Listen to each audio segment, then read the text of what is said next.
I don't know. All right, Chad, I see the fit, dog. I see the fit. You know what I'm saying? How much for the suit? Because it's a one suit thing. It's not no two piece. So how much the suit? Matching two. Mm-hmm. So actually, this suit is from Mango, and I think the two pieces together were roughly $80. Well done. $80. Well done. Okay, I was hoping it was around that. Yeah. How much the tie? The tie. So a few years back, when I was living in DC, I found an accessory box. Mm-hmm. Right. What the accessory box is $25 a month, and every month they send you a box with like 6 items. Yeah. 4 items that go together: a tie, socks, pocket square. It's bespoke. Is that a service? No. Okay. But the one that I do know is Gentleman's Box.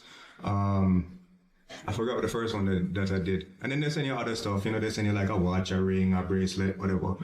But it's $25 a month. And I mean, the big thing for me was like, I get a socks, a pocket square, and a tie that match. Some of these ties, like, you're going is like $25 for the tie. Mm-hmm. You get what I'm saying? So I get 6 accessories. And over the years, what happened to was like, I mean, I think the most important thing for me was socks. Mm-hmm. Because like I lived in the city, I used to take the bus to work, etc. I mean, I'd come home and like, toe cheesy, you know what I mean? Yeah. And as men, like, you have to replace your socks, so it was an ability. But again, $25, 6 accessories every month. So technically, that's around what? All right, let me clock it. Hold on. I would say about $4 for the tie. The whole fit is probably under 400. Hold on, I mean, under 400, you mean? High or low? Which one? Well, depends on the shoes. No, the most expensive item to me is always going to be my watch. I wasn't counting accessory, but yeah. Oh, okay, fair. I would never do that. Yeah, I can tell already. The entire fit is actually under 200. Mm-hmm. Mm-hmm. The shoes were actually 60. I bought them recently. The suit was 80. Like I said, this vest, I believe at the time was like 25. Mm-hmm. Yeah, there's so many pieces to your outfit. I don't know if I did that every day, like shirt, pants, underwear. You know what I'm saying? Your socks have to fly. The pocket square have to match. You know what I'm saying? Like, so you know what? I respect this because that takes a lot of effort, and Chad is always clean, coordinated. Big up him outfit. Well, thank you. Yeah, man. So you're saying thanks for having me on the podcast. Oh no, for sure. Welcome, Chad, to the podcast. We haven't had Chad on yet. Facts. And I think I'm the first time. This is the first time on the podcast. You've been in and out, but it's the first time on the other side. First time. I'm usually behind the camera. Yeah. Fixed. Same thing with live. I'm usually behind the live, but I'm here today. So how you guys feel about those fit check videos that you see on YouTube? Well, TikTok? Overall, I feel like this is, to me, that's a flex to say I spent the least. It looked like $1 million, but guess how much I spent on? Yeah. And I feel like right now, as you guys probably may know right now, this podcast is about finances or what you're spending and just at the consumer mindset in this present day, whether it's what you're spending on your clothes, what you're spending on going out, any expenditures. How are you handling that? So in my perspective, I align with that, where you don't have to spend a bag of money on clothes to look like $1 million or wear big logos and all of that. You can still pull it off, clean cut. It's all about the fit, the color, the coordination, and that's a flex to me, Yeah. So before we get into all of that though, like society, let's talk about society really quick, right? Society seems to be the opposite. They're more about the flex based on the cost. Right. So like I've seen videos where like, how much is the shirt? The shirt is torn up and looks terrible. And he's like, $500. How much for the pants? The pants look even worse. $900. How much for the shoes? How much shoes? It's some big old dusty boots that look old and tear up. You know what I'm saying? $1,500. Mason Margello's. Okay, I see you. Like, so they're making up these outfits that do. I mean, let me not challenge anybody's style. Yeah. But at the end of the day, it's like, all right, that's not a $3,000 outfit. Mm-hmm. You shouldn't be spending that kind of money. I mean, let me not tell people what to do, but there's ways to be smarter with your money. Facts. I think when you talk about people looking at the price of items in terms of the value of items, that has to go back to like people didn't have things. Yeah. Certain races, I'm going to say, didn't have things. Black people, let's put it out there. Under oppression for so long. And we've come to a point where we think that, you know, now that we're free and the way that we need to show wealth is the most flashy thing. Yeah. We have to have 47 gold chains on. We got to have 19 gold rings on. And that's kind of like a self. So you increase your value. You feel like you're increasing the perception of your value. Yeah. But the reality of the fact is, and if you really look at it, it's that has nothing to do with it. Yeah, because Chad can stand up next to that same youth dressed down in Balenciaga and all of that, and I'll say the general public, not just a certain demographic, but overall public might look at him with more like, oh, this guy ain't my money, you know? Yeah. And his suit and everything else is not even close to, it's just a fraction of what the designer wearer is, facts. you know? So, I mean, Well, I want to go back to what Stu said, right? Because you say what happened now, and not to get too deep into it, but there's an aspect of like you're trying to separate yourself from the rest. You get me? And, you know, my opinion has always been, you know, we kind of talked about starting the podcast about like the African Americans, etc., etc. And like there's an aspect of the need to separate yourself from the rest.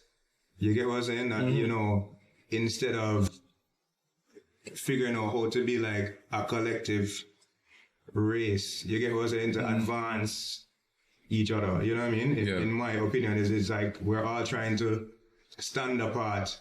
And, you know, unfortunately, when we're divided, we get conquered. You know, in my opinion, and that might be like a whole separate topic that needs to, you know, needs to go into at some point. But, you know,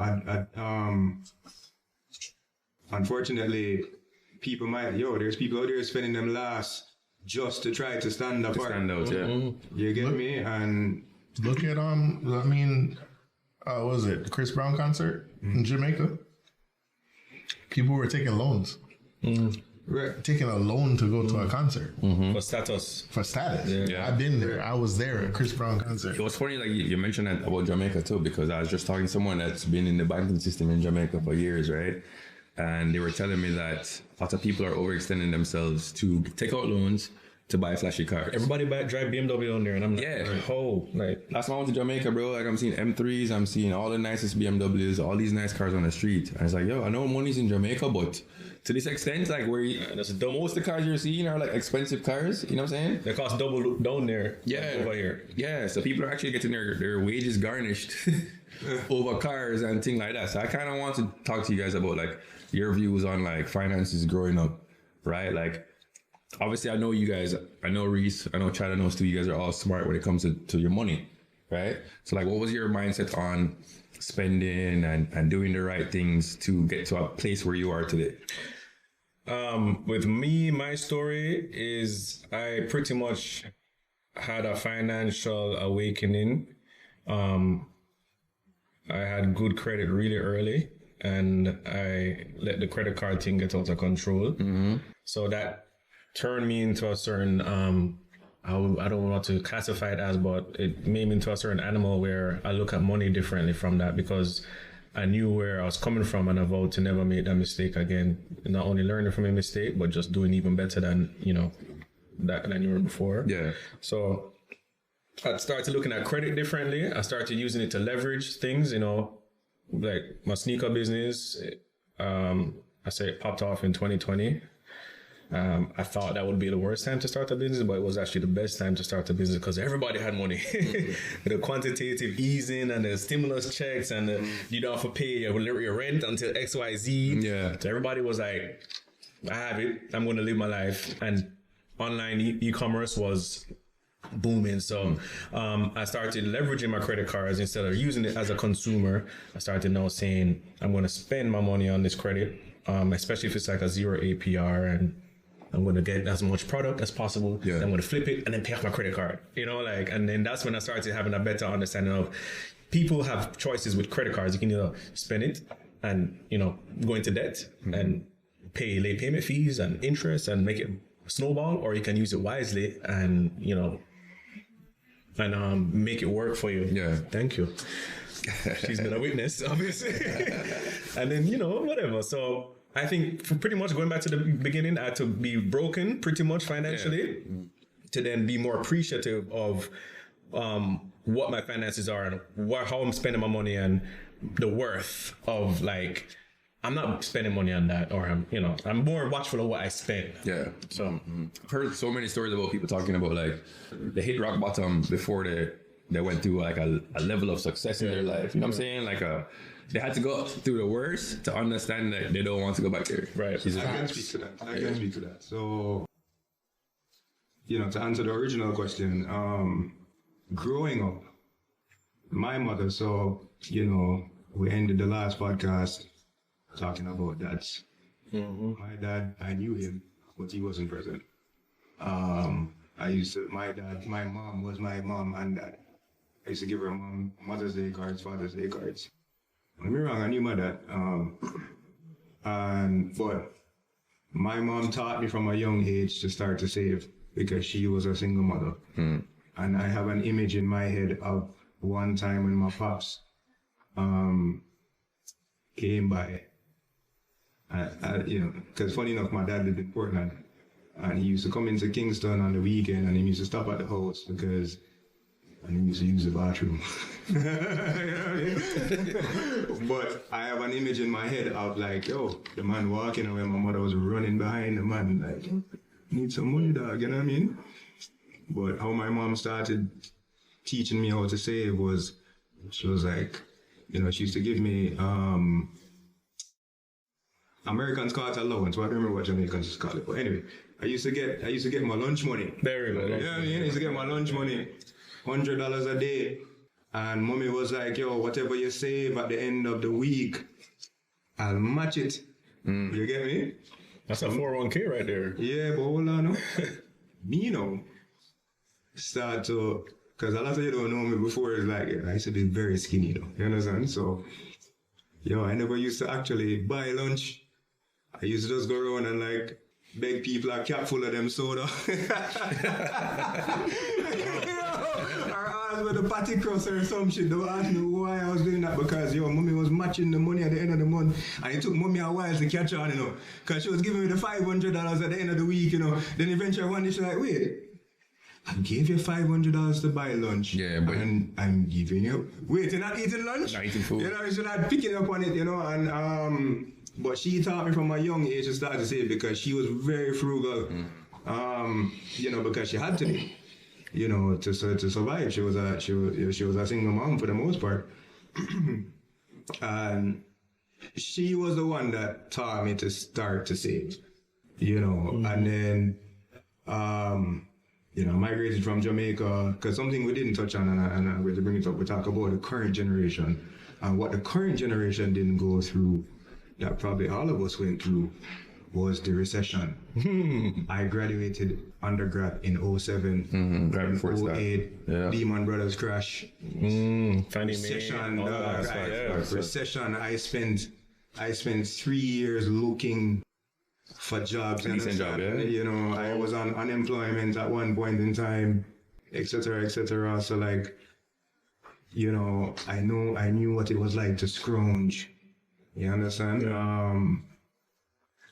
And I started to say, it's really my mom that was like, she was just a huge saver, But how that kind of affected me in the future was like, I used to start to save money, but never had experiences. Cause I'm sure, we'll get into that, but some people out there too, they must sit down and like, them well frugal to them cheap and them just don't live life. And so we need to find that balance, you know what I mean? Like Pan would say. Yeah, but that's where I got started, Yeah. That image in my head, I remember my mother running behind my father. Yeah. Chad don't need a lunch money, So, but still though, like, what about you? Like, did you have a rock bottom moment? You did? Man. And I mean, you guys know me today, like, the person I am today. So, like, you probably would have never believed that I've been to some, like, low times. And I had my financial awakening like late in life, like really like way too late than it should have happened. And part of that influence was, I'm going to just say it, like the military. Like, honestly, I joined the military when I was 17. 17, delayed entry, got in, and the military gives you this very false sense of how life actually is, because they're feeding you 3 times a day. Yeah. You have a place to stay. You're not paying for any of this stuff. So you just have this free paycheck that's just coming in. And what do you do with that free paycheck? You just blow it, because it's like, It's gonna come back. I don't have no bills. Yeah. Like it's gonna come back. I don't have to worry about anything. And it really early on, like 17, 18, 19, 20, all the way up to like 25, I want to say, like, I was just out there just living the most reckless spending life there was. I went on my first deployment when I was 22. That deployment, I banked, came back home in the bank, because I didn't have anything to spend it on, 100,000, 22 years old with 100,000 in the bank account.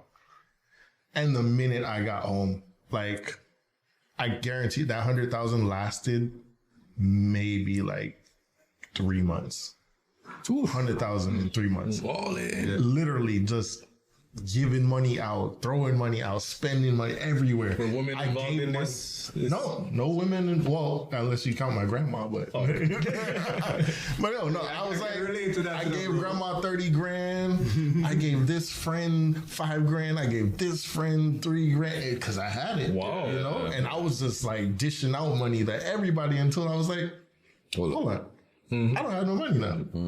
And went from 100,000 in the bank account to negative, scraping change out the couch to make 99 cents to get a chicken sandwich at Checkers.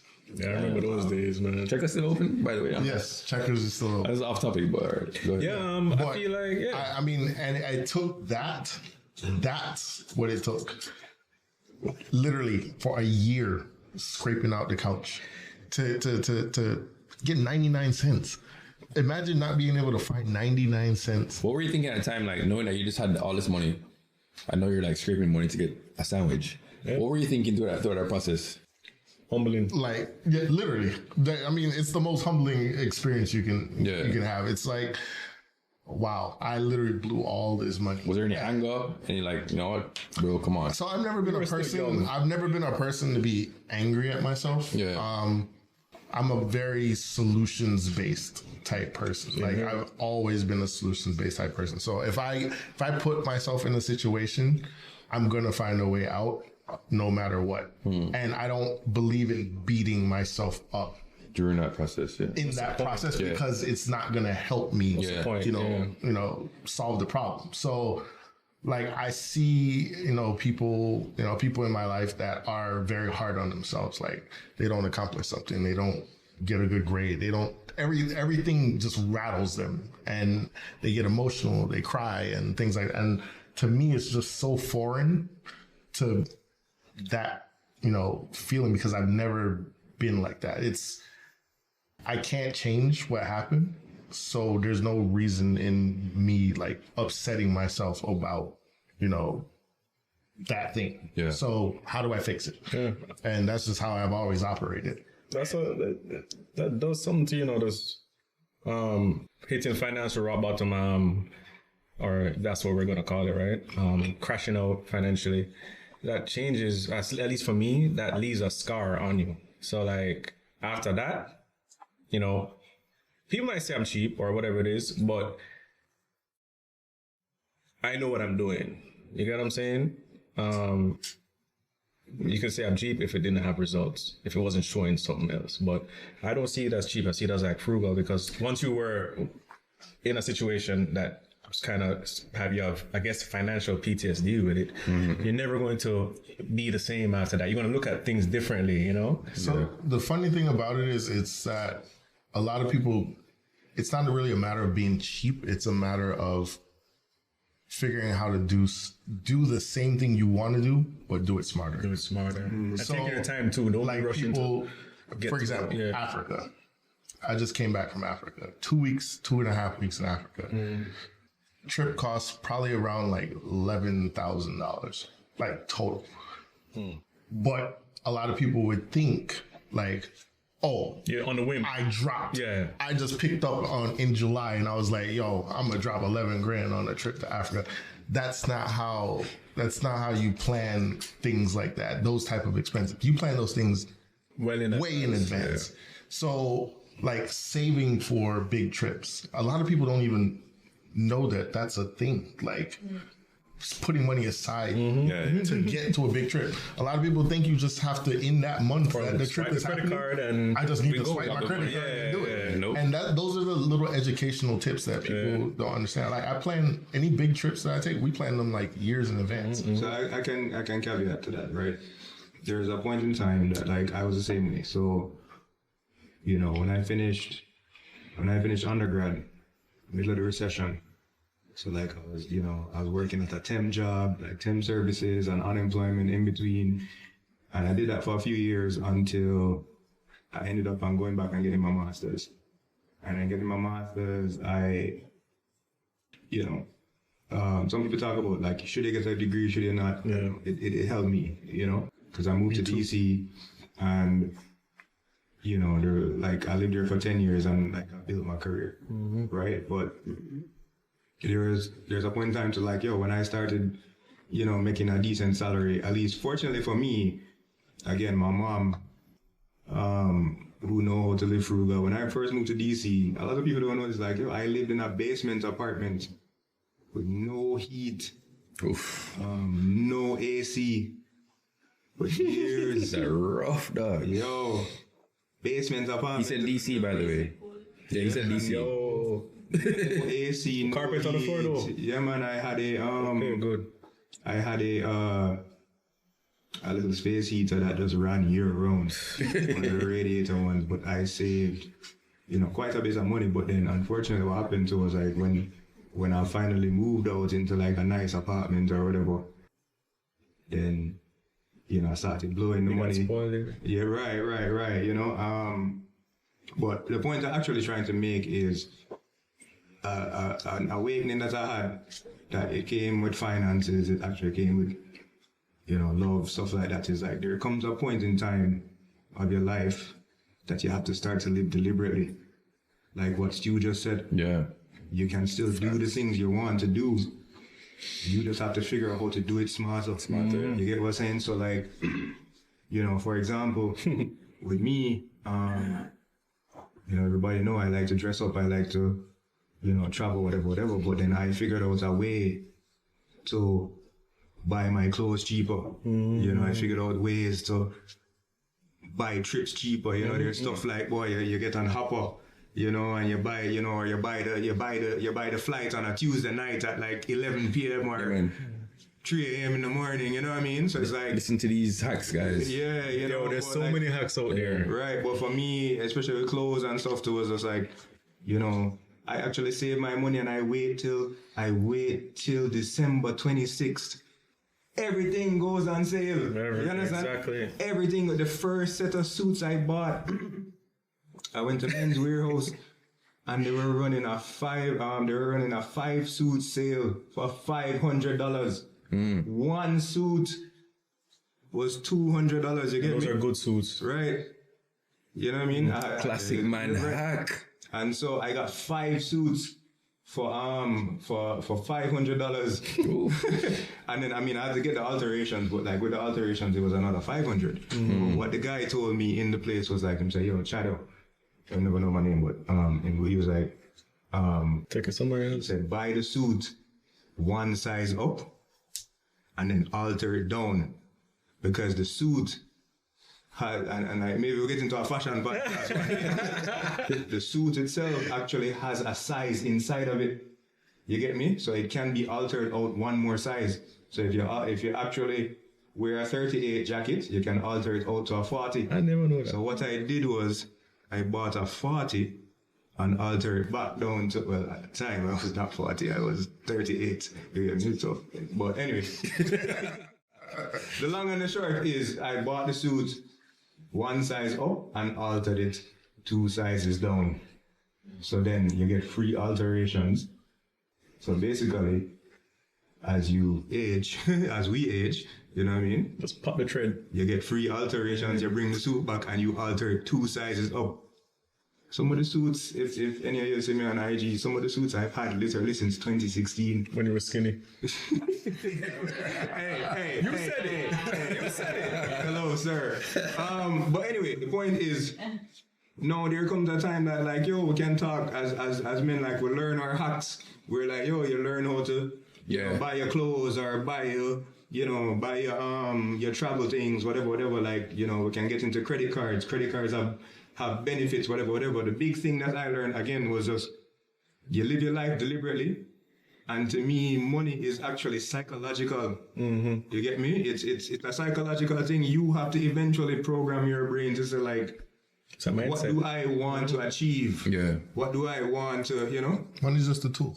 I agree. Yeah. But one thing I heard in like all these stories, there's a trend, right? Like, oh, Sean. Well, I had a question for the group still, because me reaching out, being vulnerable, asking for help from the group, we all have our hacks. Like, I've been in Miami for 1.5 years now.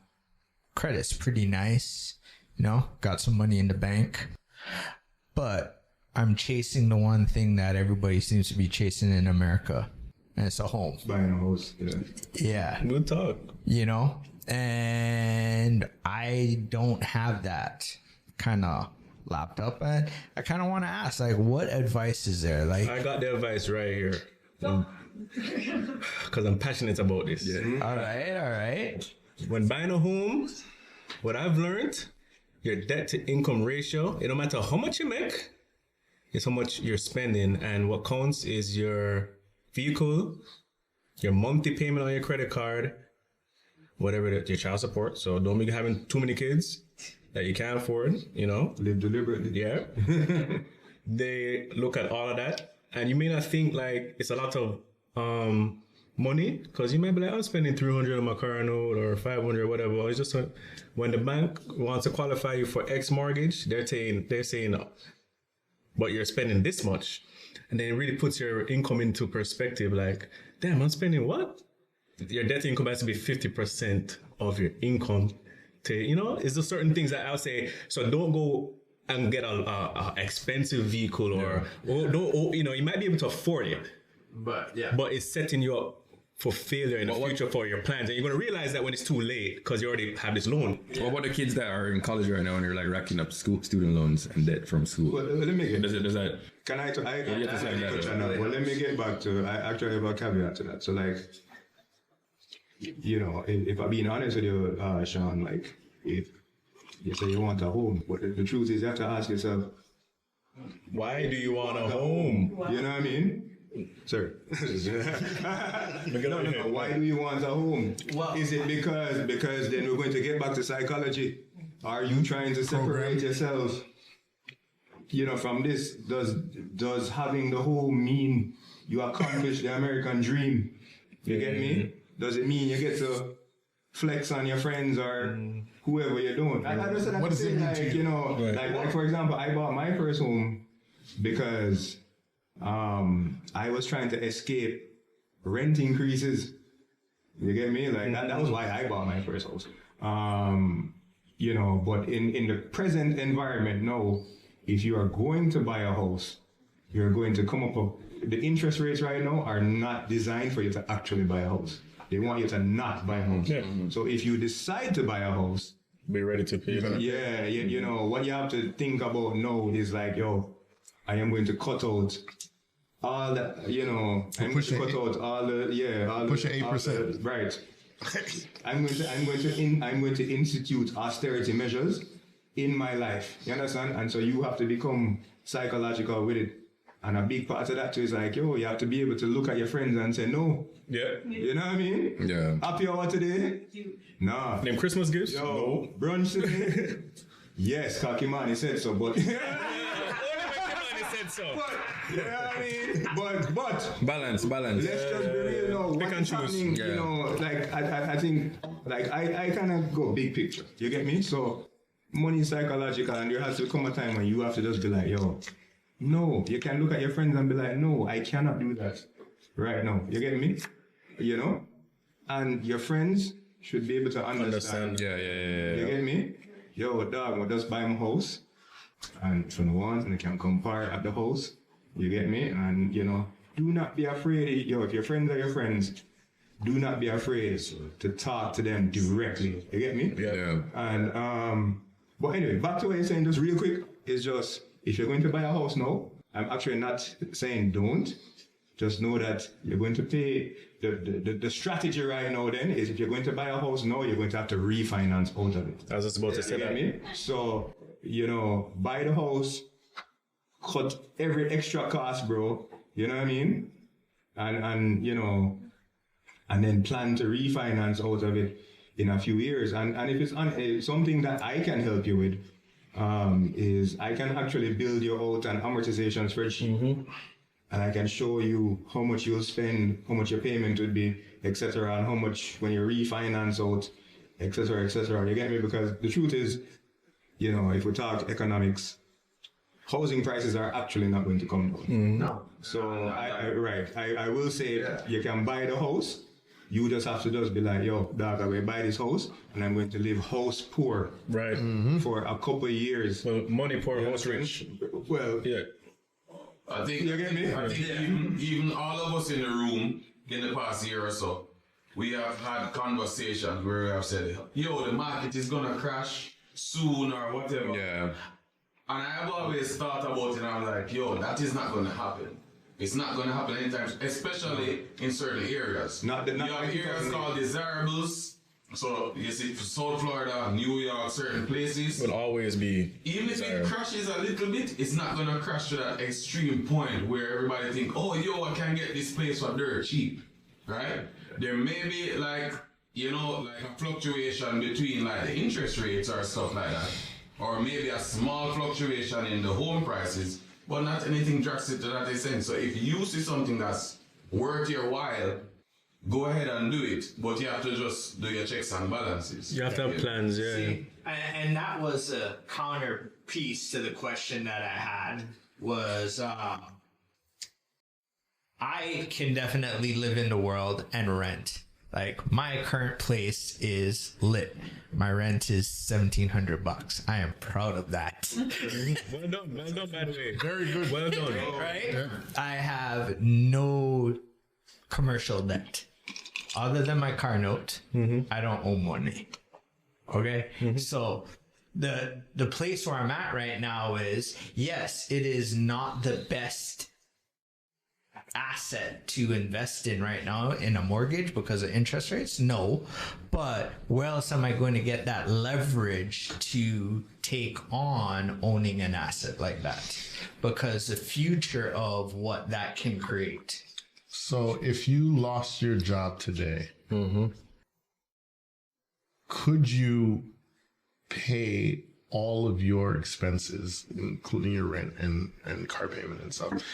Do you have 6 months? Yeah, for how long? That Yes, stored? I have 6 months of emergency money.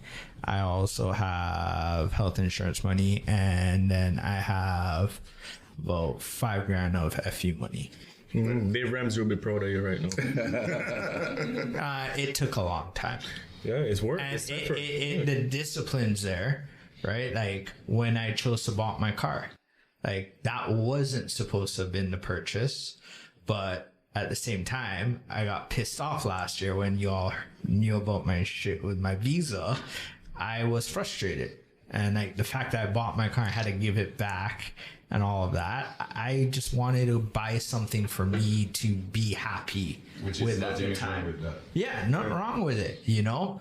But at the same time, right? Like it took cash out of my pocket that I probably should have been a little bit more disciplined with, you know? But the frugal side of me got a hold of it. But my argument at the time was, well, if I'm not going to be able to afford a place, because last year it was 25% down plus 10% interest rate plus 15% closing costs.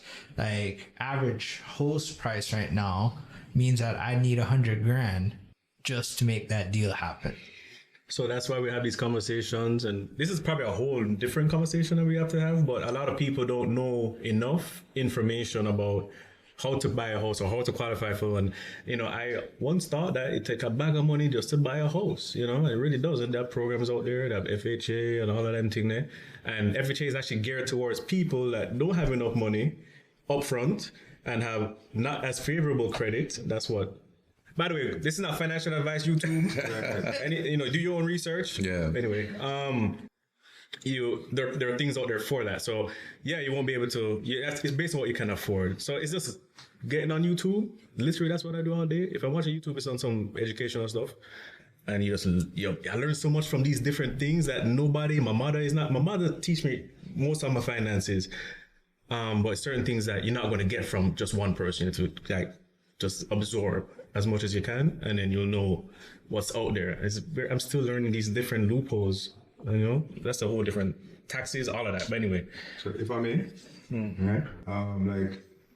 Like I said, I like to talk big picture, right? And when we decided to talk about finances, I had a few ideas, but the big thing that you spoke about, and then we didn't get to actually get into, was education. You know what I mean? Yeah. And is it what when we were raised, at least I can't speak for everybody, but yeah, my mother taught me like to save money, but as we get a little older, we learn like no, we have to invest money. But back to the education point, what I don't think we're doing as a people, again, as we're kind of getting into it now, but we're not educating people on financial literacy, stuff like that. And I can give you an example about Jewish people. This is not political, but what Jews do is, I think it's at the bar mitzvah or whatever. They bar mitzvah is guy and bat mitzvah is girl. Somewhere there. Anyway, for the guys, when they turn 16, they have a bar mitzvah. I might be wrong. Anyway, but what they do is there's like everybody from the local community come, the doctors, the lawyers, the whoever's, and they sit with the kid, and they say, "This is what I do. This is how I do it, etc., etc." You get me? And they teach them, because the focus of that community is to keep the money within the community. You get me? Again, this is a different topic, but my opinion has always been, we talk about race relations in the United States, and a part of this, like I said, without getting too much into it, was like, my opinion is that like African Americans overall, they don't have an economic impact. The impact is consumption. You get me? Like, so when, we consume stuff, the new Nikes, the new this, the new that. So that's why, like, when, Kaepernick thing happened, all the companies are like, because them don't want to lose the dollars. But what we don't do is like, we don't donate to political causes, and we don't think this. So they, that's why, like, politicians, they don't, that's my opinion, but like, again, that's what I think is fact. They don't cater to us because we're not donating to them and, creating that thing. It's not until something happened, then they're like, wait, you get what I'm saying? We protest, but... Right, We're not lobbying. Right, as much as we should be. And with the amount of money that we spend in the economy. Yeah. Right. And the black dollar is very, very large in the economy of the United States. Black people spend a ton of money. But not within their community. But not within their own community. It leaves their community. And not to any causes that make their life any better. Right, so Buy Black literally just came about a couple years ago. The last generation had it pre-civil rights when you had the Black Wall Street, whatever. But like, because, again, I'm not trying to make it a political conversation, but you and I have had these conversations. Like, they're giving you one thing here, you know, and they're taking away something else from this other side, you know. And so it is on us now, and like that's what we're doing with, you know, Boys Brunch, these podcasts, our lives, everything, like, you know, is to educate you guys and to let you know that, like, yo, like, you know, don't let them give you a 6 for a 9, you know? And that's what's happening out there. And so, like, we need to pull together as a community. Yeah. And so, for example, I would rather my friend Sean come to me and say, yo, I'm going to buy my house. I'm going to be poor for the next couple of years. Than Sean out there give me money to buy a buckle at rum punch brunch, yeah. See, you ain't yeah. But when you're at Rice and Toast or whatever, because if I know that Sean give me last bills to buy a buckle, I'd be like, Sean, take this back and like, we're good, because that's also a piece as friends we need to know. Like, yo, don't try to, like, your real friends, you don't need to, like, try to prove and stunt and to separate yourself from the rest. You get me? Don't do that. Yeah, that's funny. That's how the podcast started. We spoke about, like, people highlighting the things that aren't really necessary. So, like, they're talking about their outfits and how expensive it is and all that stuff, right? And when we're talking about African American and stuff like that, right? Educating our people is key. I'm seeing all these videos of people just like wasting bottles on people. What was that? Birthday or something. It's like, come on, guys! Like, what? And they're probably going home to sleep on an air mattress. Yeah, like, it's ridiculous. We need to shift that culture. We need to shift that view of how we need to live, right? And just be a little bit more smart with how we're spending our money and what we're doing with our money. Like that's it. It's all about delayed gratification. I feel like some people would rather live now than live for later. We're all going to get old. We can only look at people like parents, maybe grandparents, and see where they're at in their lives and what they have to go through financially to have a gauge of how you're going to be when you get older. So that's why I always look to the future. Because you're going to get old, and when you're old, you want to have a comfortable life. You don't want to be worrying about the finances. Yeah. I wouldn't want to be relying on my daughter, or if I had more kids. It's just thinking long term, but people want to live now. And I get that. Tomorrow is never promised, but you just have to try your best to. It's balance. You're gonna live for now and live for later if you can. Yeah, you need to find a balance where you can do both. And I think that you can't, because, like Pang was saying, in the earlier podcast, it's like, you want to be. I'm thinking about when I'm 60, and everything's geared to when I'm 60. What if you don't make this? Yeah, exactly. Great point. Like, what if you die tomorrow? Yeah. So now it's like, it becomes like, okay, I don't want to solely only focus myself on, this is how I'm going to live in the future. But it's a balance. You need to think about the future, but you also need to, enjoy your life today, but within your means. And that's the problem. Everything's outside of your means. And that's the issue that we run into. Yeah. And if you're not living within your means that you can't control, I guess let's keep it real. Your means is pretty much what you earn and what you spend. People just have to realize that you have to find ways to earn more money. Yeah. If you can, discipline yourself. But you know what? If you don't have the discipline at $60,000 a year, trust me, you're not going to have it's going to grow into a bigger at 200,000. Yeah. Because I've seen people go from 60,000 to 250. Yeah. When they were making 60,000, they were spending 55,000 a year. They're making 250,000. Now they're spending 245 a year. Yeah. You're still as you get a raise, you up your lifestyle. And I get that. And you have to really realize that if you catch yourself, I think I've gotten raises in the last couple of years, and I think my life has been the same while, I want to see that. I want to be able to get that difference now. I don't want to, why am I, I got a raise, but I don't feel like I did, and things in the grocery store is going up in price. Meanwhile, the dollar is devaluing.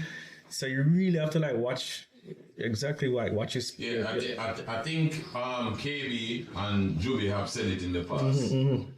I think the real hack is to maximize the amount of money that you're earning, but at the same time, Decrease. doing what you can to scale back Yeah, on yeah, yeah. expenses. Yeah. So when you can earn more and then you spend less on whatever you're doing, You see the difference? that is when you're gonna say, "Oh, I'm able to now put more money aside to do this. I'm able to now do this." Save for this. Exactly. Go on my vacation and not feel guilty about it. Our Yeah. mindset has always been, "Yo, I'm making this more money now, so I can do this now."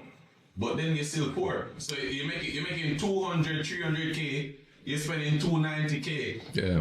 But that's what's let's talk about the psychological part of it though, because the way I see it is people are comparing themselves to certain people that there's no comparison, right? Like I'm going to compare myself to somebody that has generational wealth that can buy this car 10 times over, right? And I'm overextending myself to buy this car one time. That's it. See what I'm saying? That's an even deeper topic. That's another Because topic as that's well. when you bring in.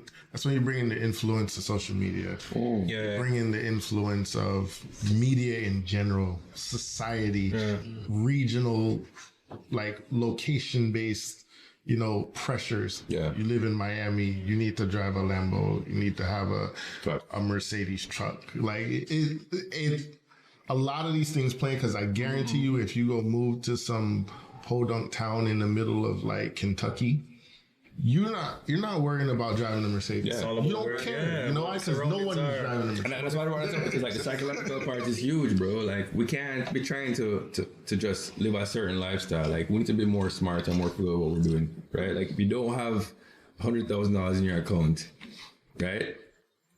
And you're struggling to buy a car, you need a car, just buy a car that makes sense. Don't go buy the Charger or you know what I'm saying? Yeah, just buy the Corolla. Who cares what people think? You're getting from point A to point B, and your pockets aren't screaming at you. Yeah, You know what I'm saying? but there's a piece to that conversation you're not acknowledging. And we all have a personal pride, Like everybody has that little piece, that chip inside, and Which I deserve it. not even so much that I deserve it. It's you want it. Like you work hard every day. Deserve it. Yeah. What is your reason to not go home and give up? Like, Yeah, and that's a good point, Sean. That's a good point. Like it motivates you to Some keep people need going. the extra Okay. motivation. Like, you know what? Funny enough, bro, there's actually like a generational aspect to it, because I can say, I remember when I was in college and me and my virgins, I'm like, yo, party was free before 12. Like, yo, let's speed down the highway to get him before 12, because all of us as a collective, word as a collective, we knew that, like, yo, the world was broke. So we need to get into this party for free. And it goes back to what I was saying, no, like, yo, as a collective of friends, as a,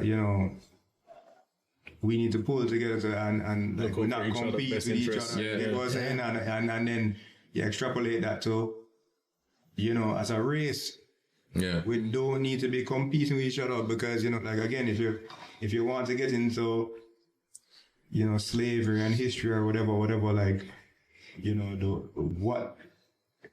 what was done was we were divided so we could be conquered, you get me? And so it still actually exists today, by doing that, they decide to, we're all trying to separate ourselves from each other. Outdo each other. Right, Yeah. versus, Even within versus family. pull, versus come together and pull. I'll give you a quick example. I remember somebody asked me one time about Rwanda. Like, and this is just a quick example, just like Hutus and Tutsis lived together peacefully for years until the Belgians came in and said, yo, you should hate that one. Because he lighter skin. Right, you get me? They didn't hate each other before that, And so now, again, what I'm seeing in the present life is just like, everybody's trying to separate themselves from each other instead of come together. Like, even in Jamaica, sometimes, like, you literally, like, you're driving to country and you see 5 men selling pepper shrimp. You get me? I can't say what them should pull together, but like, it's just, it's like, 5 men selling pepper shrimp versus like, and you hear about that, like the stall man and this person fighting and this and that, like, we need Over turf. yeah, you need to figure out to, as a race, we need to figure out to pull together and like, learn to, remember like, growing up in Jamaica, we used to like humble, you know what I mean? You need to learn to, like, you just have to figure out how to humble yourself and And as friends, like I say, if you have your truest friends around you, Yeah. they are going to support you in what you're trying to do, you know? Yeah, I feel like having conversations like this is kind of taboo among certain groups, or but what I realize is that I mean, I like talking openly about finances, with like-minded people. It's kind of hard to do that with people that might take it as they'll take the negative out of the conversation, like, or you're trying to brag, when really I'm trying to say, yo, this and that, this is what I learned, or it's like you said, it goes back to like this conflict or competition in a way. Like we talk, and I think out of most people I know, you're the most free speaking. If I ask you how much you make, you tell me. That's taboo to certain people, like, But I realize that the few people that I consider wealthy, they talk freely about what they make, how they made it, this and that. And I'm not looking at it as you're making me feel small or you're bragging on me and this and that. I'm thinking like, yo, that's no, I'm absorbing the information. I'm taking that and I'm like, all right, cool. You made how much on this deal? You did what? How did you get there? How did you start? Well, I want to know, how can I do that too? Right. Not like, well, you good, yeah, Well, to that good point, for like you, bro. They'll tell you where they were coming from. Mm-hmm. They'll tell you where they were coming from, and so that gives the relatability. You get me, to say like, yo, I was here, and this is how I got to here. Yeah. That's how we started this conversation. We talk about when whoever hit rock bottom. Pause. Whoever. Kind of too late for that. And you just have to be honest with yourself first. Again, like there comes a point in time, because like again, in your 20s you can live a little loose, but then there comes a point in time that you have to just sit down and be like, yo, I need to achieve X, Y, Z in my life. Yeah. I am going to thing there, whatever. Somebody told me one time, like, yo, struggle is temporary and sacrifices are investments, and there comes a point in time, like you say, if you want to buy the house for the 8% interest rate, I actually won't talk you out of it. What I need to hear from you, Sean, is you're going to say to me, this is where I'm going to cut back on X, Y, Z, and like, yo, if we not see Sean for like months, you understand? I will know, like, yo, we just know, yo, Sean buy him house and him doing him thing, whatever, you get me? And as friends, we check in on friends, but like, We just go record over there. You're right. Hear that? Yeah. New spot to record. But I mean, Right, honestly, I feel like, like you have to have a plan, like, Yeah. if I was a single man, no kids, not saying if I were you, but I was thinking about this, what would I do in this market? I would definitely buy a house, and all of them rooms is being rented out. And I might sleep in the garage, because I'm worried about myself. I don't have to consider like, oh, where's my child going to sleep, my wife, but I'm just saying. Right, so it's funny you said that, because I thought about that when Sean said him pay $1,700 in rent and him have 6 months worth of income. I'm like, actually, Sean, if you thought about it and you talk to yourself, you'd be like, you know what, I'm going to take a sacrifice, because then you might say, you know what, I'm good in my job for at least 6 months. I'm going to actually take my 6 months of income and buy an investment property. Yeah, investment property. You get me? And overall, bro, like, you don't have to do it by yourself. Meaning, speak to your friends, speak to your community, and they will guide you through things, Unfortunately, sometimes, again, we don't talk to each other enough, because we feel like, boy, we talk. If I tell my friend, I won't see you at brunch for 6 months, boy, you're afraid that he might get vexed with you or whatever. But the truth is, we're going to support you, and we're going to be like, you know what, bro? Take the time, let me know what you need, etc., etc. So, like, those are also, again, those are like deeper topics, separate conversations that, like, you may just decide, again, because you're paying cheap rent.